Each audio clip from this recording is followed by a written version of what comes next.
بسم الله الرحمن الرحیم. السلام علیکم ګرانو کتونکو، زه یم ستاسو ورور ستاسو قربا عمر خاکسار. کتونکو دا وخت کې د خیبر پښتونخوا ضلع صوابي تحصیل رزل علاقه غنیبات کې موجود یو. موږ سره چې کم ځوان ناست نن زمونږ روستم نیوز سپیشل پروګرام کې ملمه دی شهریار خان، کم چې په کلایمیټ چینج باندې کار کوي. دی په عالمي سطح باندې او په نیشنل سطح باندې یو شمېر ایوارډونه اخیستي دي. دې سره به نن مونږ خبرې اترې کوو او د دې نظر به تاسو سره شریکو. شهریار بھائی، تاسو ته د روستم نیوز د سپیشل پروګرام کې هرکلی وایو. ډېره مننه، شکریه. او ستاسو د راتلو چې موږ له ټایم راکړو دلته، ستاسو د راتلو یو جهان مننه. شهریار بھائی، دا راته ووایئ چې پاکستان کې د کلایمیټ چینج غټ اثرات څه دي؟ اوس هم موږ چې دلته ناست یو نو که ته د موسم ته وګورې، دلته نه موسم ډېر زیات ګرم دی. د مخکې موسمونه او اوسني موسمونه، اوس چې کوم موسم دی، مخکې خیال کړي خلکو کې کال کې څلور موسم راځي، اوس هغه ورو ورو دوو ته دغه کېږي، کنورټ کېږي. که ژمي ته وګورې نو هغه هم زموږ ډېر داسې چې بیا پکې د ګرځېدو شان نه. که زموږ ګرمۍ ته هم وګورې نو زموږ اوس چې کوم ته د موسم د حالات دي، ګرمي زیاته ده. او د دې ټول نه غټ دغه دا دی چې دلته ډیفارسټریشن ډېر زیات شروع دی، او د هغې چې کوم فیډبیک دي یا د هغې چې کوم خطرناک نتایج دي، هغه مونږ انسانان چې کوم دي، هیومن چې کوم دي، هغه مونږ محسوسو. او په دې وجه باندې چې دلته ډیفارسټریشن ډېر زیات شروع دی په ټول پاکستان کې، په نور ملکونو کې هم کېږي، خو هلته ورسره افارسټریشن کېږي، جنګلات چې څومره کټائی کېږي دومره سړی په ډبل باندې کري، واپس پلانټیشن کېږي. او پاکستان کې داسې یو مسله ده چې دلته که څومره تر غټ خلک وګوري یا د مافیا څومره دي، نو هغوی چې څومره دلته دغه کې ډیفارسټریشن کوي، نو د هغه هم سره نشته چې کنې زموږ چې کوم نیکسټ جنریشن دی، نو چې هغوی دپاره مونږ د موسم چې کوم دی، د انوایرمنټ چې کوم دی، د ماحول چې کوم دی، چې د هغوی دپاره مونږ سازګار او برابر وساتو. مونږ دپاره پکار دی ګرین پاکستان، خو مونږ دې ټایم کې ګرین ته نه دغه کوو. مونږ پاکستان چې دی هغه مو بالکل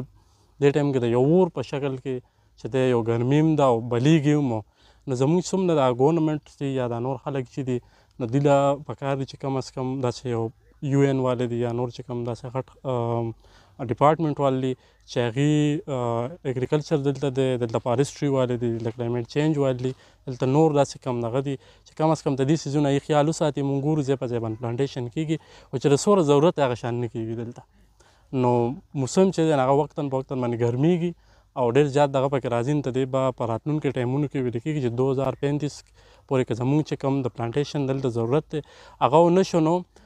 د اوبه چې مونږ کوم یو سپري میلاویږي، دا بیا مونږ په پیسو باندې میلاویږي. شهریار بھائی، دا راته ووایئ چې حکومت له څه کول پکار دي؟ حکومت له اول پکار دا دی چې دلته څومره د خاص کر زه بیا په یو این باندې خبر وکړم، دلته غټې برټش کونسل دي یا داسې نور فارسټري والي دي، دلته اول اویرنس سیشن پکار دی. اول دا مثال یو پلانټس دی مونږ سره، د دې اول پیدا چې دن دا خلکو ته خول پکار دي. زموږ خلک خو لګیا دی، د بټو سیزنونه دي، تماکو دي، نه یې دپاره بل لګیا دي او دغه کوي. خو د دې چې کومه د ډیډي کې مونږ ته څومره پیدا را نه، اول په دې باندې اویرنس سیشن دلته پکار دی. د ټول پاکستان کې دلته زموږ کوم نوجوانان دي، بله ډیګرۍ دغه خلکو سره دي، خو بیا دغه شان ګرځي. زما طرف ته یو دغه دا دی چې کم از کم د څومره پروجیکټ دي دلته چې ولنټیر خلک سره ځان لږ رجسټریشن وکړي او د هغې نه پیاده دا واخلي چې خپل کله علاقو ته راولي او مختلف دغه باندې کلایمیټ چینج چې دلته څومره دغه دي ای کار کوي، نو په ایجوکیشن باندې هم کوي، په ټری پلانټیشن باندې هم کوي، په رینیوبل انرژي باندې هم کوي، داسې نور بلا دغه ټیم چې د هغې باندې ای کار کوي. نو ګورنمنټ دا پکار دي چې اویرنس سیشن چې دي هغه مختلف دغه ته هغې لاټ کړي، ورته ووایي چې را دې باندې زموږ څومره نوجوانان دي باقاعده کې رجسټریشن وکړي او هغوی د هغې نه پیدا واخلي. تاسو په نیشنل انټرنیشنل سطح باندې ایوارډونه هم اخیستي دي، د کلایمیټ چینج دپاره تاسو څه کړي؟ مونږ خو داسې دغه کړی وو چې زه راته اول ټول دغه بیانوم چې زه دغه شان یو دلته ان جی اوز د ان آر اس پي ورته ویل کېږي، زه هلته تللی وم د انټرویو دپاره. خو نور هم زما خو چونکې زه بي ایس فرش ګریجویټ یم او هلته ایم پی ایل پي ایچ ډي والا هم راغلي وو، نو الریډي د سلیکشن کېده په هغې کې. نو د هغې دغه وشو هغې کې زه پاتې شوم خو بیا هم چې کوم د هغې برټش والا څومره خلک دی نو هغه ټول سره به یې سره ما کانټیکټ ساتو چې یاره دغه شان زمونږ یو پسمانده علاقه ده خو لږ چونکې دا اویرنس لږ کمې دی نو دا مونږ دلته یو ټریننګ پکار دی نو هغوی د زمونږ هغه چې کوم دغه هغه یې اکسپټ کړو او دلته رالو ځای یې وکړو نو هغوی دلته په موږ سره کسان دلته اوس هم شته دي 46 کسان چې دي نو هغې له هغوی ټریننګ ورکړه دلته کلایمیټ چینج باندې چې د دې پیدې موږ ته څه دي بیا چې موږ څه کوو دلته را کوم ډیفارسټریشن کېږي د نقصانات موږ ته څه دي چې ای وکړو د هغې موږ ته فایدې چې دي نو هغه څومره دي نو دغه شان پروګرامونه به موږ دلته کولو بیا موږ یو کو بیا بل کلي کې بیا بل کلي کې موږ دلته 246 کسان چې دي میل او فیمیل چې دي دا برټش والا دلته ټرین کړي وو او بیا په هغې کې دلته مقابلې وې ډسټرکټس په سطح باندې مو هغې کې ما پوزیشن اخیستی و بیا زموږ دلته اوورال بلکې انټرنیشنل یو ایونټ و نو په هغې کې موږ 10,000 کسان و 10 نه بیا انټرویو شو هغې کې 100 سلیک شو بلکل په میرټ دغه باندې ځکه که ضرورت ویم دلته ډېر خلک دا دغه کوي چې یاره دا د سنیټر صاحب زوی دی یا د ایم این اے زوی دی یا د ایم پی اے زوی دی نو چې ما کله ایوارډ واخیسته نو ډېر داسې خلک و چې هغوی ډېر حیران پاتې شوي دي باندې ځکه چې دلته موږ دا ایونټس په دغه کو نو تاسو ته ښه د خپل خلکو پته ده چې دلته دغه شروع چې یاره دا نه کېږي دلته خو بیا موږ خپل کوشش وکړو هغه مقابلې دغه به کېدې نو شکر دی بلا په هغه ټایم کې پیدا چې خلکو واخیسته او په هغه لږ ټایم کې موږ چې دلته ما 240 پلانټیشن کړو 3 میاشت کې او اوس په 2026 مارچ کې ما 21,580 ډکې چې دي پلانټ چې نه بالکل پر ټول تاثیر رزلټ کې پلانټیشن مونږ کړی دی باقاعده موږ سره پکچر هم موجود دي چا وړي دي کم پلانټس دي دا غیر څه ټوله ډیټا چې دا موږ سره موجود ده تاسو خپله برخه کار کړی دی څومره ځوانان دي هغوی دپاره به څه پیغام ورکوي چې هغوی د کلایمیټ چینج د مخنیوي دپاره څه وکړي د ځوانانو دپاره زما یو پیغام دا دی چې څومره هم چا کوالیفیکیشن شته دی یا د چا نشته دی نه هیله دا پکار دی چې هغې موږ سره په خپله هم پراجیکټ راځي هغې باندې دغه کوو موږ دلته کار کوو نو هغوی موږ سره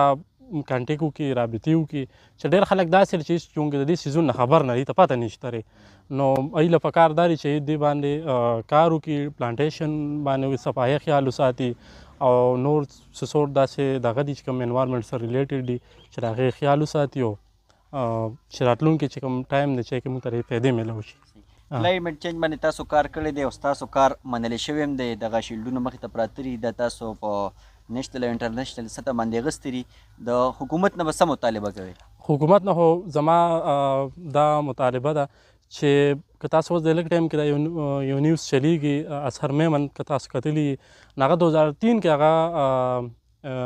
ایم بی اے یو کورس په هغه به هغه کړي هغې ټایم کې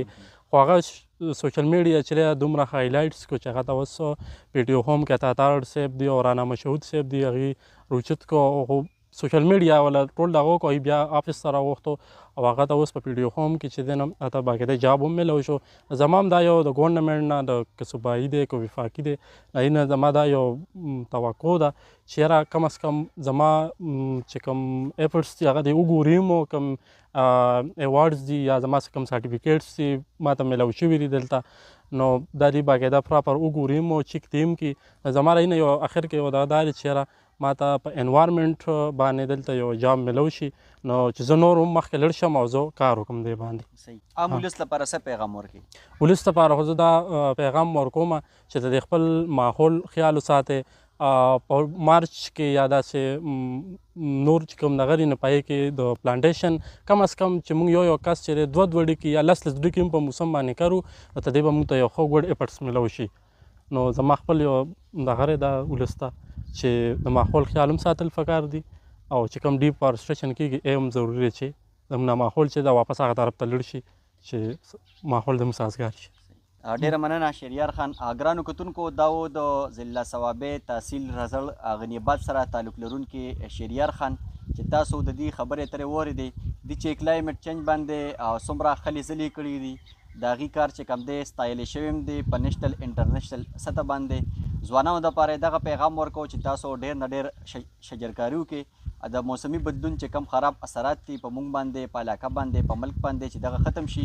او دوی د وزیر اعظم پاکستان د مرکزي حکومت نه د صوبایي حکومت نه دغه مطالبه کوي چې زما کار الریډي ستایلی شوی دی موږ ته د سرکاري جاب راکړی شي همدلته کې زموږ خپرونه سرته رسي خپل کوربه عمر خاکسار له ورکې اجازت د لوی الله په امان